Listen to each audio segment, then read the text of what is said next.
ভিডিওটা শুরু করেছি আগের দিনের রাত থেকে। অনেক দিন পর হাতে মেহেদি দিলাম। কেমন হয়েছে অবশ্যই কমেন্ট করে জানাবেন। আগে অবশ্য প্রায়ই দিতাম, কিন্তু এখন বাবুর জন্য ততটা একটা দেওয়া হয় না। হ্যালো এভরিওয়ান, আসসালামু আলাইকুম। কেমন আছেন সবাই?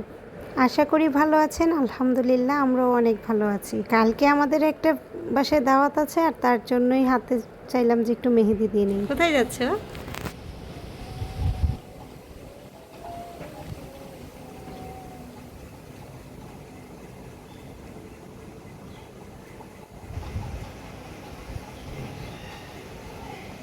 কোথাও যাওয়ার কথা বললে আমার ছেলে কিন্তু সবার আগে রেডি হয়ে দাঁড়িয়ে থাকে। আমরা একটু সকাল সকালই বের হয়ে পড়েছি, আর রাস্তায় কিন্তু নামাজের টাইমটা হয়ে গিয়েছে। তো সিএনজিতে আমরা ওয়েট করছি, আর ওরা নামাজ পড়ে আসবে।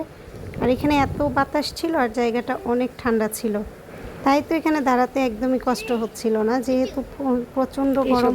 তারপরেও কিন্তু এখানে প্রচুর বাতাস থাকার কারণে আমাদের এতটা কষ্ট হয়নি। আর আমরা অনেকটাই টায়ার্ড হয়ে গিয়েছিলাম, কারণ খুতবা শুরু হওয়ার পরপরই কিন্তু ওরা নামাজে চলে গিয়েছিল।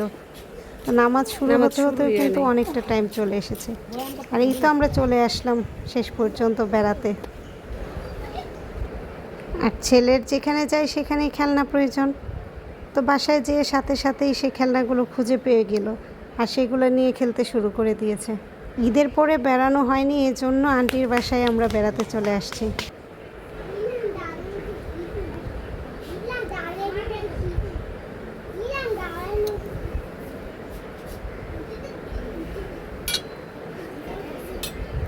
খাবার দাবার রেডি করছে, আর আমি এদিক দিয়ে একটু ভিডিও করছি। যেহেতু আমরা অনেক মানুষ, তাই ওই রকমভাবে আর ভিডিও করা হলো না। আরও বেশ কয়েকটা আইটেম ছিল, আর ডেজার্ট আইটেমও ছিল, এগুলো আর ভিডিওতে নেওয়া হলো না। তো এই তো আমরা এখন দুপুরের খাবারটা শেষ করব, তারপরে কিছুক্ষণ ওদের সাথে টাইম স্পেন্ড করে আবার বাসায় চলে যাব।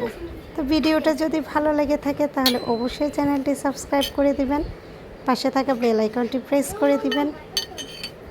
আসলে আমি ভিডিওটা করছি যখন খাবারগুলো রেডি করছে ঠিক তখনই, এই জন্য অনেকগুলো আইটেমই আর আপনাদের সামনে শেয়ার করতে পারলাম না। যেহেতু ফ্যান চলতেছিল, এই জন্য সবগুলো খাবারই ফ্যানের নিচে নিয়ে আসা হয়নি, একটা একটা করে আনতেছিল আর খাওয়াটা হচ্ছিল, এই জন্য আসলে সবগুলো একসাথে আর ভিডিও করতে পারিনি। তো খাবারের পরে মিষ্টি আইটেম আর অল্প একটু ফ্রুটস, এই তো এভাবে খাওয়া শেষ করে তারপর আমরা আবার চলে যাব।